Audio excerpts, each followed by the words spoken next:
Hello wonderful world, Elaine here, and today we're going to go back to English class.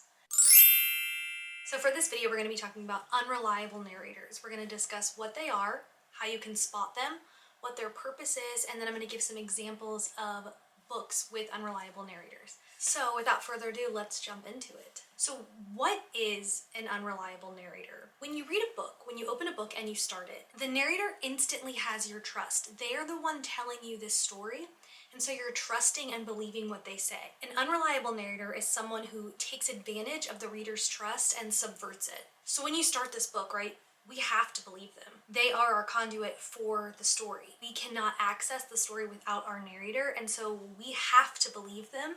And so when a narrator becomes unreliable, they take advantage of this belief and they start telling us things that might not be accurate, and it might take a second for you to figure that out. So you'll start to see things in the plot that contradict what the narrator is directly telling you. And this could be intentional or it could be unintentional. So if it's intentional, the narrator is actively trying to deceive the reader. And if it's unintentional, they might have some other issues going on, or maybe they're young and inexperienced and they're trying their best to tell you the story, but it's not coming across as 100% accurate. And so how do we know if a narrator is doing this to us? You know, if we're supposed to believe them, if we have to believe them and put our trust into them, how can we tell that they are taking advantage of it? Well, some of them might just straight up admit it.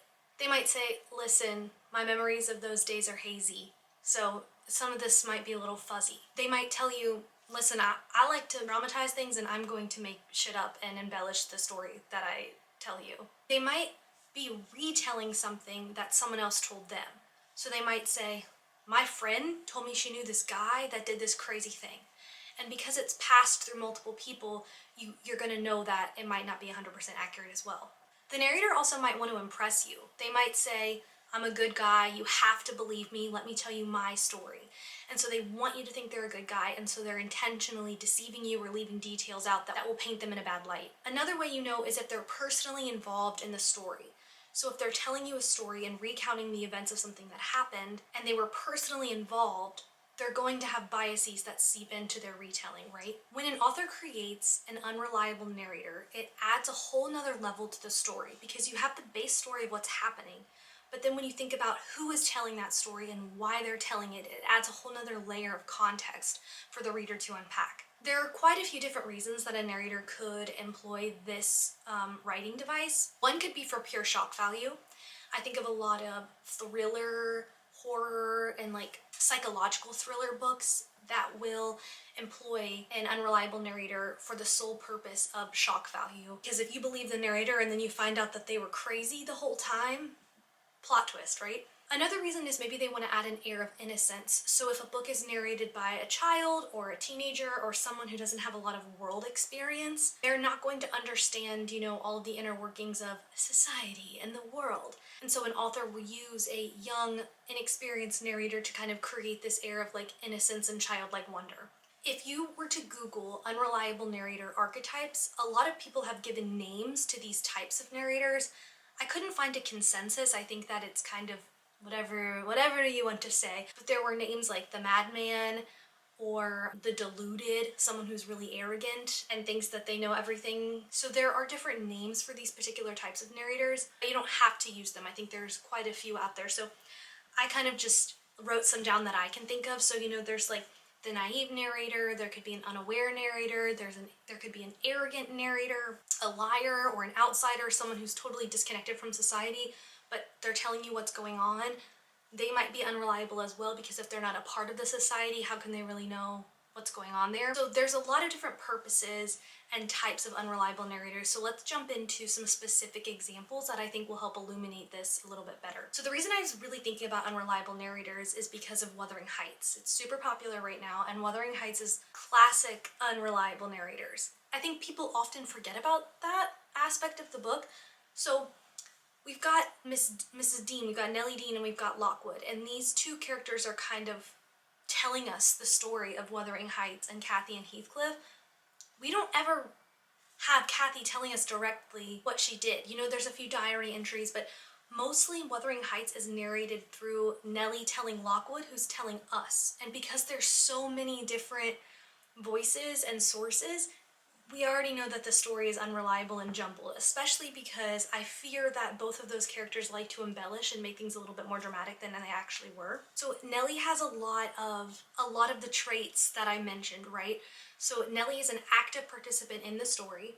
She wants to impress Lockwood and therefore us because she doesn't want to come across as like making mistakes or doing anything wrong.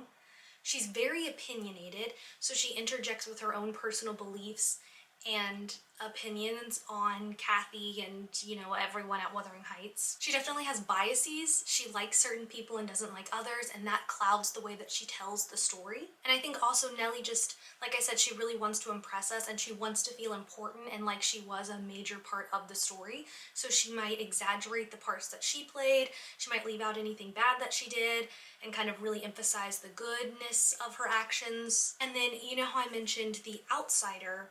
That's definitely Lockwood, right? He did not grow up near here. He's just now got to Wuthering Heights, so he doesn't know any of these people at all, and he's trying to tell us what he's learned and what he's gathered through his interactions with Nellie and Heathcliff and what he's found in the house. He definitely has this outsider perspective, and that can be good and bad. He can provide this like outside perspective, but at the same time, he doesn't understand the complex relationships because he's an outsider, and so he's trying to tell us this story, but he wasn't there, so he doesn't fully get it.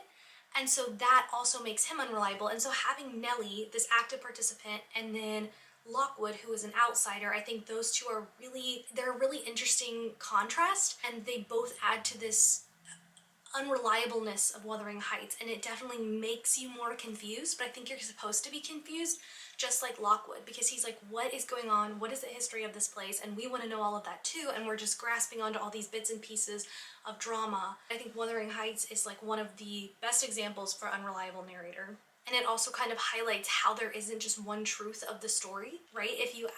Based on who you ask, even as a reader, based on who you ask, the villains and the heroes of the story are going to be totally different to each character and to each reader. Okay, another good example is Nick Carraway from The Great Gatsby. He starts out the book by telling you, I'm really honest, I'm the honest guy I know, and so let's get down to it. But the fact is, he was an active participant and he loves Gatsby.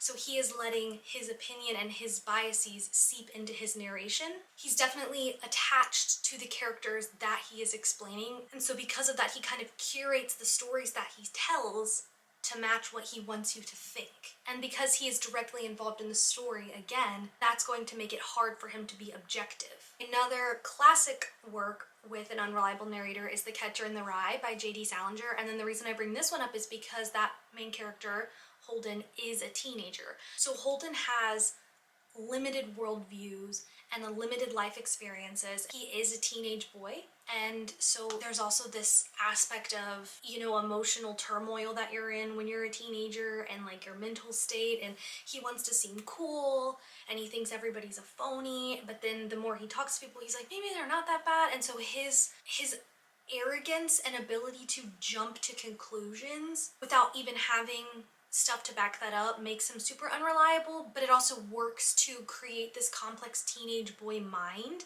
and I think that works really well. I don't particularly love this book.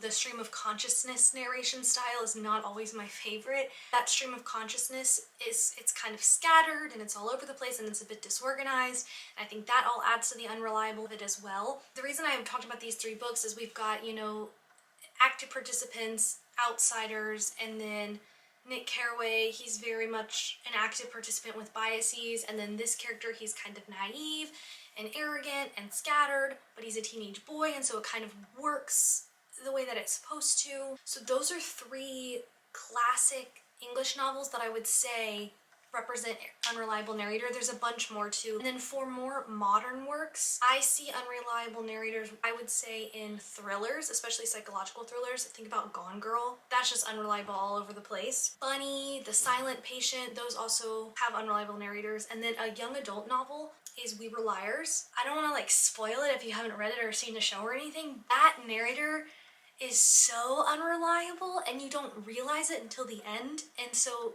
this is a good example of using an unreliable narrator for shock value, because I was shocked when I read that book in high school. That also showcases like memory loss and how emotional trauma can mess with your memory, and then it's kind of you're working out what happened with the narrator, and she's telling you things and you're not sure if she's remembering correctly or incorrectly because she's been through such a traumatic event. I think about the book a lot, and I don't remember like much about it because I read it in high school, but I remember like the plot twist and just feeling utterly shocked. So that is a very short and concise explanation of what an unreliable narrator is, how it functions, what the purpose is, and some examples in literature. Short, quick little English lesson. Now wherever you are, I hope you're doing oh so well, and let me know if you've read any of these and who your favorite unreliable narrator is, whether that's in a book, TV show, or movie. There's countless examples. Thanks for coming to English class with me, and I will talk to you guys soon.